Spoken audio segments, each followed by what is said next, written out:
Welcome back to my channel morning stocks.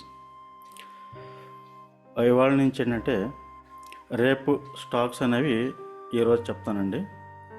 రేపు ఎలా stocks ఏమొస్తాయి, వాటిలో మూమెంటం ఎలా ఉంటుంది. ఇక్కడ చూస్తే ఇవాళ నేను ట్రేడ్ చేసినటువంటి స్టాక్స్ లిసి, ఎన్ఎండిసి, నేషనల్, ఈ మూడు ఇవాళ నేను ట్రేడ్ చేసినటువంటి స్టాక్స్. చూడండి, లిసి ఇక్కడ నాకు మెయిన్ పాయింట్ ఏంటంటే పీడిహెచ్, పీడిఎల్. పీడిహెచ్ అంటే ఏంటండి? ప్రీవియస్ డే హై, ఇది ప్రీవియస్ డే లో. సో నాకు ఇక్కడ రెడ్ క్యాండిల్ వచ్చేసి ప్రీవియస్ డే హై పైన నాకు ఓపెన్ అయ్యి ఇక్కడ క్లోజ్ అయింది. సో ఇక్కడ నుంచి నాకు టార్గెట్ అనేది రీచ్ అయింది. సో ఇది ఇవాళ లిసి. ఎన్ఎండిసి వచ్చేసి మ్యాక్సిమం నేను ట్రేడ్లన్నీ కూడా సెల్ సైడ్ ఎక్కువ ఇంపార్టెన్స్ ఇస్తానండి. నేను ఈ బై సైడ్ అయితే మాత్రం నేను పెద్ద ఎక్కువ ఇంట్రెస్ట్ చూపించను. మ్యాక్సిమం నేను ఎప్పుడు కూడా సెల్లింగ్ సైడ్ మాత్రమే నేను ఇంట్రెస్ట్ చూపిస్తాను. సో నా ఉద్దేశం ఏంటంటే బయింగ్ కంటే కూడా సెల్లింగ్లో ఎక్కువ ప్రాఫిట్ వస్తుంది అనేది నా నమ్మకం. సో బై చైనా అంటే చేస్తాను, బై కూడా చేస్తాను.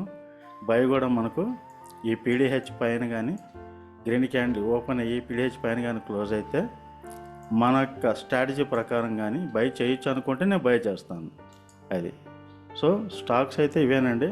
ఈరోజు నేషనల్ చూడండి, నాకు ఇక్కడ పీడిహెచ్, ఈ పీడిహెచ్ ప్రీవియస్ డే హై పైన నాకు పెద్ద గ్రీన్ క్యాండిల్ పడింది. దాని తర్వాత నాకు రెడ్ క్యాండిల్ ఫామ్ అయింది. సో నా స్ట్రాటజీ ప్రకారం నేను దీంట్లో సెల్లింగ్ చేశాను. దీంట్లో అంటే స్ట్రాటజీస్ మనకు ఎన్నైనా ఉండొచ్చు. సో నేనేంటంటే ఇక్కడ ఫస్ట్ పెద్ద గ్రీన్ క్యాండిల్ పడింది. ఈ పెద్ద గ్రీన్ క్యాండిల్ ఫామ్ అయిన తర్వాత నెక్స్ట్ వచ్చేసి నాకు బేబీ క్యాండిల్ ఫామ్ అయింది.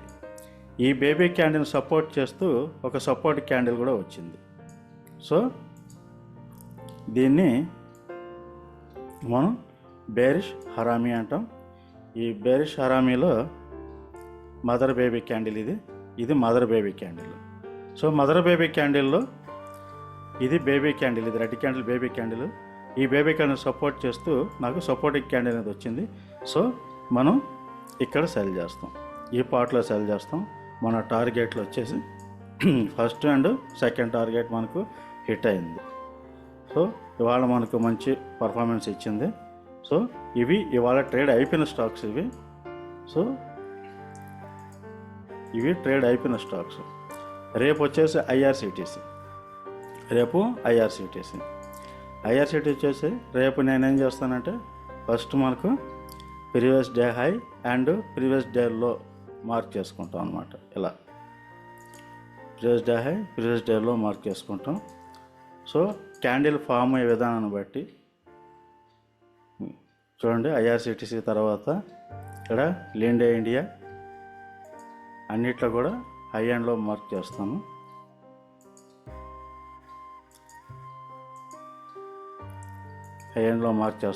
ఇది వచ్చేసి ప్రెస్టేజ్, ఇది ప్రెస్టేజ్ ఎస్టేట్ లిమిటెడ్. సో అన్నిట్లో కూడా మనం హై అండ్లో మార్క్ చేస్తాం.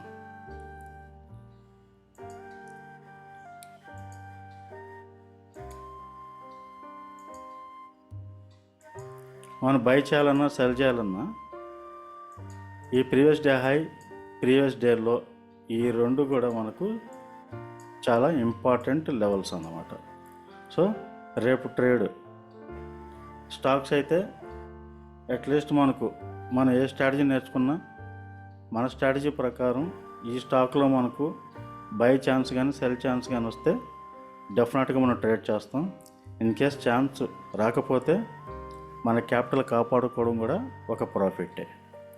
సో ప్రతిరోజు ప్రాఫిట్ రావాలని ఏం లేదు, అలా ఎవరైనా చెప్పినా కానీ నమ్మకండి. ప్రతిరోజు ప్రాఫిట్లు రావాలని రూల్ ఏం లేదు. అలా అని చెప్పి ప్రతిరోజు కూడా ప్రాఫిట్లు రావు.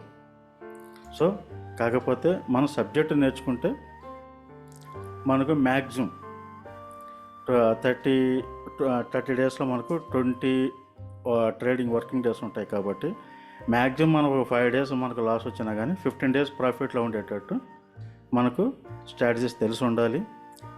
దీని మీద ప్రైజ్ యాక్షన్ సబ్జెక్ట్ కూడా మనకు తెలిసి ఉండాలి. సో ఈ 4 stocks IRCTC, Linde India, prestige, Aditya Birla, ఈ 4 స్టాక్స్ అంటే రేపు నేను ట్రేడ్ చేయబోయేవి. నాకు ఈ 4 స్టాక్లో నాకు కానీ సెల్ ఆపర్చునిటీ వస్తే డెఫినెట్గా నేను ట్రేడ్ చేస్తాను.